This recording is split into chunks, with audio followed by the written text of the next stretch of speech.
اللہ اللہ اللہ اللہ اللہ اللہ أعوذ بالله من الشيطان الرجيم بسم الله الرحمن الرحيم الحمدللہ رب العالمین والصلاة والسلام علی سید المرسلین وعلی آلہ واصحابہ اجمعین اما بعد رب اشرح لی صدری ویسر لی امری واحلل عقدۃ من لسانی یفقہوا قولی رب زدنی علما رب یسر ولا تعسر وتمم بالخیر اما بعد السلام علیکم ورحمۃ اللہ وبرکاتہ۔ کیسے ہیں آپ سب لوگ اور کیسا گزر رہا ہے رمضان اور قرآن کا ایک خاص تعلق ہے۔ کس ہر طرح سے آپ اس قرآن پڑھنے کا اہتمام کریے، تراویح کی نماز میں ناظرہ اور اس طرح قرآن اسٹینڈنگ کے پروگرامز، جتنا بھی ٹائم قرآن کے ساتھ گزار سکتے ہیں گزاریے، کیونکہ رمضان مہینہ ہی قرآن سمجھنے کا ہے۔ اور کسی میں قرآن اترا اور خود رسول اللہ صلی اللہ علیہ وسلم پورے قرآن کا دورہ کیا کرتے تھے، اور جب آپ صلی اللہ علیہ وسلم نے وصال کرنا تھا، اس دنیا سے رخصت ہونا تھا، تو تب حضرت جبرائیل نے آپ کو 2 دفعہ قرآن کا دورہ کروایا ہے۔ تو یہ جو ہم نے روز کی ایک آیت سمجھنے کا سلسلہ شروع کر رکھا ہے، یہ بھی قرآن سمجھنے کی ایک کوشش ہے۔ اللہ سے دعا ہے کہ اللہ تعالیٰ ہماری اس کوشش میں برکت عطا فرمائے اور اس کوشش کو قبول کرے۔ آج ہم کر رہے ہیں سورۃ البقرہ کی آیت نمبر 172۔ اچھا جی، اس آیت مبارکہ کو پڑھتے ہوئے ہمارے مائنڈ میں، سننے والوں کے مائنڈ میں یہ سوال آتا ہے کہ ابھی پیچھے ہی تو ہم نے آیت پڑھی ہے 169 میں بھی اللہ تعالیٰ پاکیزہ چیزیں کھانے کا حکم دے رہا ہے، اور یہاں پہ پھر لیکن تھوڑا سا ایک غور کریں، باریک نکتہ ہے کہ وہاں پہ اللہ تعالیٰ نے فرمایا یا ایھا الناس، اے لوگو، اور یہاں پر اللہ تعالیٰ فرما رہے ہیں یا ایھا الذین آمنو، اے وہ لوگوں جو ایمان لائے ہوں۔ یہ ایسے ہی ہے جیسے ایک انسان، ایک دائی ہے، ایک ٹیچر ہے، کوئی بھی سمجھانے والا ہے، وہ یہ بات سب کو سمجھا رہا ہے کہ یہ کام کرو، یہ نہ کرو، حرام سے نکل آؤ، اپنے اوپر حلال چیزوں کو اپنے اوپر حرام نہ کرو۔ اللہ تعالیٰ نے جو بندشیں نہیں لگائی، خام خواہ وہ بندشیں اپنے اوپر نہ لگاؤ۔ اللہ تعالیٰ یہ بات سمجھا رہے ہیں، ایک انسان یہ سمجھا رہا ہے۔ جب کوئی اس کی بات نہیں سمجھتا، آگے سے جانوروں والا رویہ اپناتا ہے۔ فرمایا نا کہ جیسے جانوروں کو بس آوازیں ہی سنائی دیتی ہیں، وہ رویہ اپناتے ہیں، تو پھر وہ اپنے بچوں کو لے کے بیٹھتا ہے کہ آؤ میں تمہیں سمجھاتا ہوں۔ وہ نہیں مانتے، نہ مانے، تم نے یہ کام نہیں کرنے۔ جو چیزیں اللہ نے تمہارے لیے حلال اور پاکیزہ پیدا کی ہیں، ان کو جا بجا پابندیاں اور جاہلیت کی بندشیں اور توہمات کے ذریعے اپنے اوپر حرام نہیں کر لینا۔ مسلمانوں، ایمان والوں، آؤ تم یہ بات سمجھو۔ اور اگر پھر وہ بھی وہی ہٹ درمی کا رویہ اپنائے، تو پھر سمجھانے والے کے غضب اور غصے کا کیا عالم ہوگا۔ آئیے آیت کو دیکھتے ہیں اور پھر لفظوں کو دیکھیں گے اور آیت کو سمجھیں گے۔ اعوذ باللہ من الشیطان الرجیم، بسم اللہ الرحمن الرحیم۔ یا ایھا الذین آمنو، اے وہ لوگو، آمنو جو ایمان لائے ہو، کلو کھاؤ، من طیبات پاکیزہ چیزیں، ما رزقناکم جو ہم نے تمہیں رزق دیا ہے، واشکروا للہ اور اللہ کا شکر ادا کرو، ان کنتم ایاہ تعبدون اگر خاص عبادت اس کی ہی کرتے ہو۔ یا ایھا الذین آمنو، اے ایمان والو۔ آیت کے الفاظ پر آپ غور کریے، کتنے لفظ ہیں جو اردو میں استعمال ہوتے ہیں۔ کلو من طیبات، طیب چیزیں کھاؤ، پاک چیزیں کھاؤ۔ طیبہ کا لفظ اردو میں استعمال ہوا ہے، اسی کی جمع ہے طیبات، طیبون، اور اس کا مطلب کیا ہے؟ پاک چیزیں۔ ہر وہ چیز جو حلال ہے وہ پاک ہی ہوگی۔ اور اکالا یا کلو روٹ ورڈ ہے، الف کاف لام، اکالا مطلب ہوتا ہے کھانا، اور اب یہاں پہ جس طرح استعمال ہو رہا ہے اس میں کھانا پینا سب آ جاتا ہے۔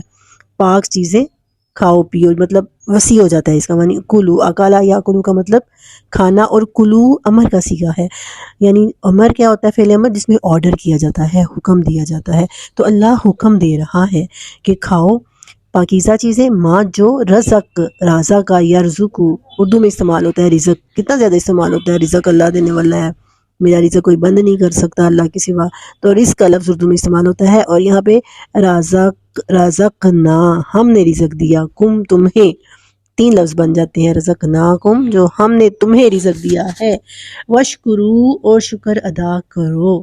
کلو امر کا صیغہ تھا، اور ایسے ہی وشکرو، شکر یشکرو، یہ بھی لفظ اردو میں استعمال ہوتا ہے، دیکھیے ذرا غور کریے۔ رزق کا لفظ ہو گیا، اب شکر کا لفظ، شکر یشکرو، سے یہ فعل امر ہے، وَاشْكُرُوا لِلَّهِ، اللہ کے شکر گزار بن جاؤ، اللہ کا شکر ادا کرو، ان اگر شرط لگا دی اللہ تعالیٰ نے، اگر اگر تم ہو ایاہ تعبدون، خاص اسی کی عبادت کرتے، نعبدو یہ لفظ کہاں پہ استعمال ہوا ہے؟ ایاہو، اور سورۃ فاتحہ میں ہم نے کیسے پڑھا ہے؟ ایاکا، کیا مطلب ہوتا ہے اس کا؟ خاص تیری ہی ہم عبادت کرتے ہیں، صرف تیری ہی ہم عبادت کرتے ہیں، صرف تو ہی ہے جسے ہم تب بندگی کے لائق سمجھتے ہیں۔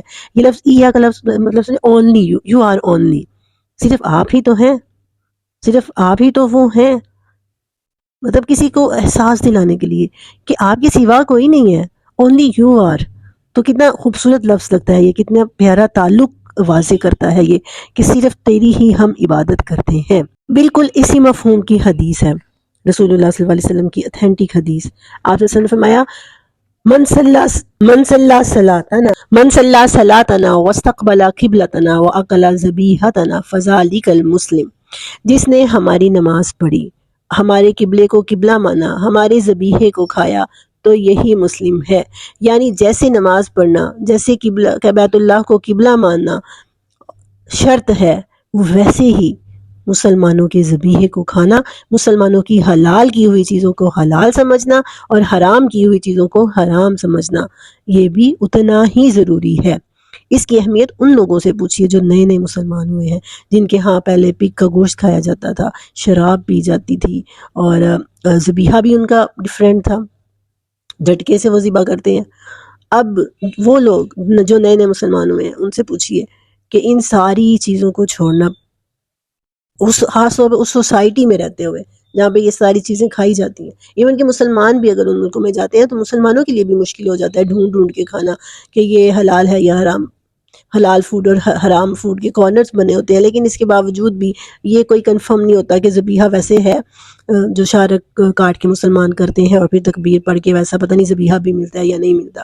پگ کا گوشت بہت زیادہ کھایا جاتا ہے، یہ کوریا، جاپان وغیرہ میں، اور بڑا پسند کیا جاتا ہے، جیسے ہمارے ہم مٹن پسند کیا جاتا ہے، ایسے ہی وہاں پہ یہ بہت زیادہ کھایا جاتا ہے۔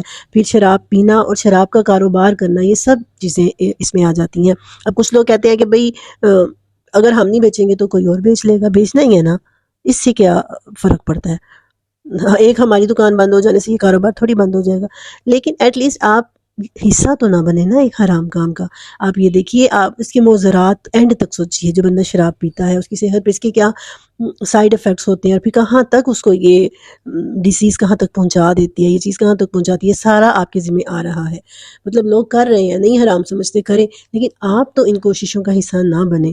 تو ایمان لانے کے لیے یہ شرط ہے کہ جو چیزیں اللہ نے حرام کی ہیں، آگے ان کی ڈیٹیل آئے گی، حرام کی ہیں ان سے تو بچنا ہی ہے۔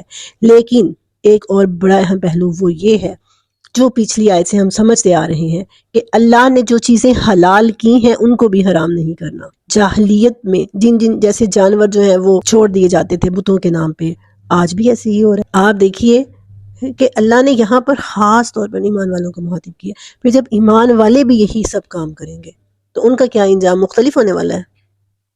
آپ یہ دودھ جی 11ویں کے لیے مختص ہے، آپ نہیں پی سکتے، 12ویں پہ وہی دودھ آپ پی سکتے ہیں، لیکن 11ویں پہ آپ نہیں پی سکتے۔ یہ اس دربار کے لیے مختص ہے، 11ویں والے صاحب کے لیے، شیخ عبد القادر جیلانی کے نام پہ کہا جاتا ہے، اور ان صاحب کو چاہے پتہ بھی نہ ہو کہ یہ کیا خرافات ہیں جو ہمارے ناموں پہ چلائی جا رہی ہیں۔ کئی جانور جو ہے وہ درباروں کے نام پہ مختص کیے جاتے ہیں۔ مطلب یہ جو توہمات، یہ جو غلط رسومات ہو رہی ہیں، کیا یہ جاہلیت نہیں ہے؟ اور پھر یہ ہندوؤں سے آئی ہوئی ہیں ہمارے ہاں چیزیں، یہ تبرک ہے۔ یہ تبرک کیا چیز ہے؟ ہمیں تو اپنی ہسٹری میں 2 ہی چیزیں تبرک ملتی ہیں، ایک زمزم اور دوسرا جو ہے وہ رسول اللہ صلی اللہ علیہ وسلم کی پسندیدہ کھجور۔ یہ 2 چیزیں ایز اے مسلم ہمیں یہ 2 چیزیں ملتی ہیں، باقی تو نہیں سمجھ آتی اور تبرکات کیا ہیں۔ اور پھر اللہ کے نبی صلی اللہ علیہ وسلم کی اتھینٹک حدیث ہے کہ 2 مسجدوں کے علاوہ کسی اور مسجد کی طرف رخت سفر نہ باندھو، اور وہ کیا ہیں، وہ کون سی ہیں؟ 3 مسجدیں ہیں، مسجد نبوی، مسجد حرام، بیت اللہ شریف، اور مسجد اقصی۔ اور پھر ہم جو ہے وہ زیارتوں پہ جا رہے ہیں، ہم بڑے بڑے جو ہے وہ سفر کر رہے ہیں درگاہ دیکھنے کے لیے، دربار دیکھنے کے لیے۔ یہ ساری احترام اپنی جگہ پہ ہے، لیکن یہ ساری وہ چیزیں ہیں جو ہمیں جاہلیت میں نظر آتی تھیں۔ یہ جو سفر ہم نے شروع کر رکھا ہے نا قرآن کو سمجھنے کا، آپ سمجھیے یہ ایک جرنی ہے، journey from darkness to light, روشنیوں کے سفر۔ ہم نے روشنیوں کا سفر شروع کیا، روشنیوں کے راستے کے ہم مسافر ہیں۔ آپ دیکھیے وہی صحابہ کرام جو زمانہ جاہلیت میں بتوں کی پوجا کرتے تھے، اسلام لانے کے بعد صفا مروہ کی سعی کرنے کو تیار نہیں تھے، کہتے تھے یہاں پہ تو پہلے بت ہوا کرتے تھے۔